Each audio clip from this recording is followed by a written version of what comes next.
Community leaders in KZN say that they fear that the death toll following the floods in the province could rise. The government has already reported that at least 59 people have died. Others are still missing in various parts of the province. For more on the situation on the ground, let's bring in community activist Muhammed Shabeer Ismail, who's live to us now via our video link from Durban. Great to see you, sir. Thanks very much indeed for your time. Let me begin by just gauging from you and the work that you do, what you reckon people need most at this stage.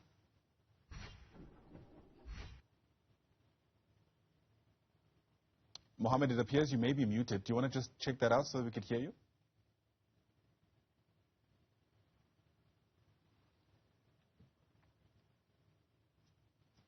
All right, perhaps not. It might be some other issue. Let's try get that sorted for you. Mohammed, are you able to hear us now? Or more importantly, can we hear you?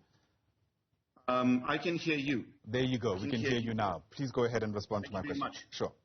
Good morning. Thank you for the invite, firstly. It's really an honor to be here on your show. I would like to say to your first question that what the people need right now is actually support from all sectors, from private and public sector, from every neighborhood little group, from every community organization. As you are aware and we've seen, devastation is phenomenal here in KZN. So support from the community and government is the most important thing right now. Yeah, and typically in these kind of situations, you want to make sure that the response is coordinated in some way or the other. Difficult, of course, in a context where we still don't know the extent of the carnage and where it lies predominantly. Absolutely, a great truth in that there. I am part of an organization referred to as the CCIN, or alternately, it stands for Civilian Crime Intelligence Network, and we have been coordinating efforts as well. Operational plans are in place in order to deal with the devastation here, from feeding schemes as well as the rebuilding and assisting the poorer communities to rebuild their homes and take care of healthcare facilities and that type of stuff. We also have a number of other organizations here that have stood by with us, and the response has been phenomenal. I must say, though, that there is a great deal of somber disappointment, hurt that are felt by many communities because they have felt abandoned by government as such.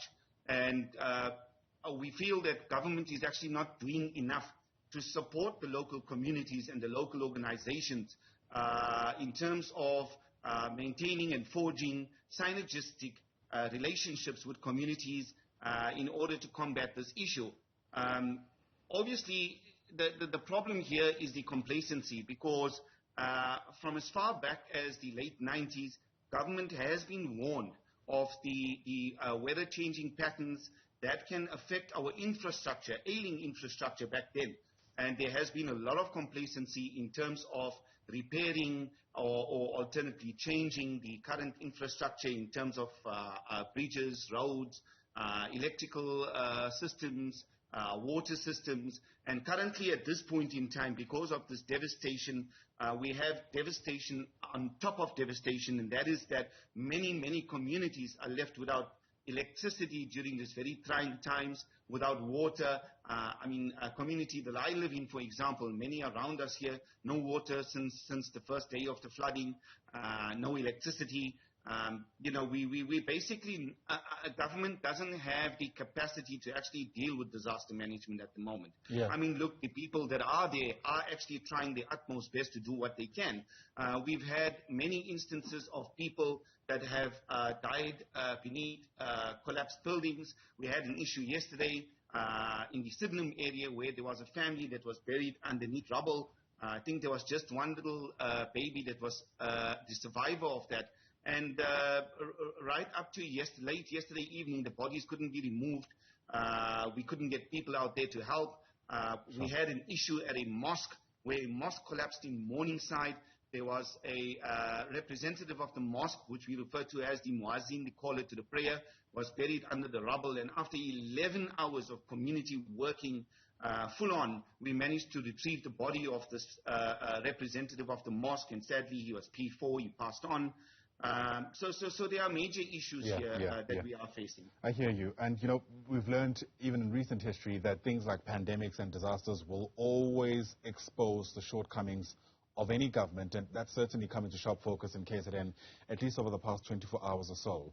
What we've also heard is that despite what we've seen in the past, and I'm thinking about, for instance, what took place there in 2019, where there were floods for about 5 days, 85 lives were lost, we're told that despite those lessons, this is perhaps the worst we've seen in recent history. Does that, I guess, match up with your own experience? Absolutely. I think the death toll from this is going to be much, much higher, running into hundreds. I know the last official count of deceased persons as a result of this devastating flood was about 45, between 45 and 50. And I think as I speak to you right now, it's gone up to about 120 or so. And that is just being diplomatic. We haven't yet obviously gone into the major devastated rural areas. I believe many cars have been washed away with complete families and that type of stuff. So the death toll will definitely increase. And I agree with you totally. There's no lessons that have been learned. Even back then in 1997, when we had the major floods, government was warned. Right. Government was advised, don't be complacent. Create, form, and forge relationships with communities. Start tightening up the belts with municipalities.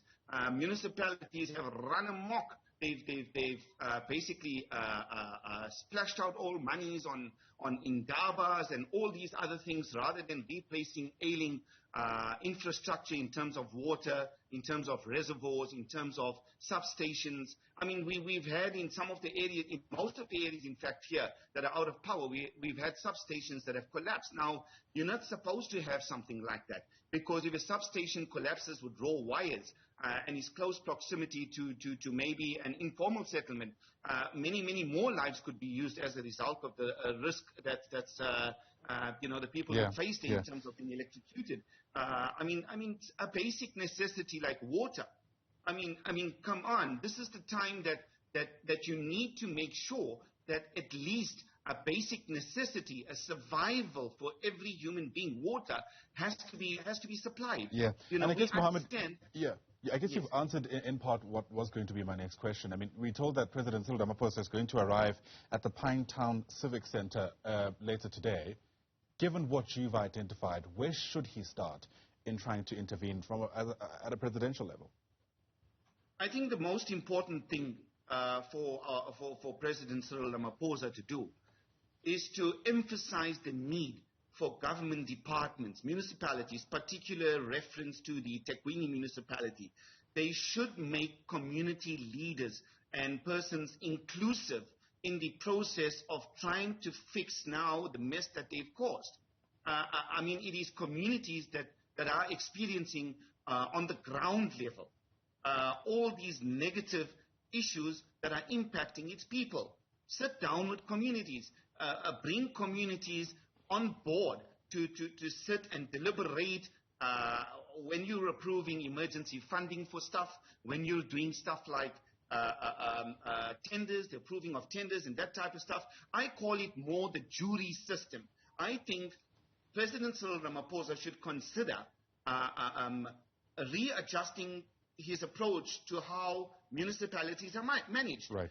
I mean, you've got people in municipalities that don't have degrees to start with. You've got people that have probably bought the degrees. You've got people that have degrees, probably innocent persons that have studied hard, worked hard, got their degrees, appointed as management, as part of management in municipalities, Got you. but lack the expertise. Right. Yeah. Now, certainly. if you lack the expertise, I mean, how do you take the theoretical knowledge and superimpose it on the practical implementation in order to run and put people's lives in that person's hand? Mohammed, I've got you. It's impossible. You've come through loud and clear, and hopefully that sentiment reaches the president's ears when he arrives there in KZN. We're told he's set to begin his program at around 9:30. Let me thank you for your time in the interim. Really do appreciate it.